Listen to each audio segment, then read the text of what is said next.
Hello everyone, welcome to Make Gaming Easy. Today in this video, I'm going to show you how to buy tickets on Traffic Escape. So without any further ado, let's get started. First of all, click on the shop icon in the left hand side of your screen. On this page, you can see certain amount of tickets with certain amount of money.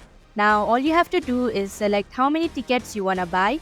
Let's say I wanna buy 10 tickets, then I'll have to tap on 10 option.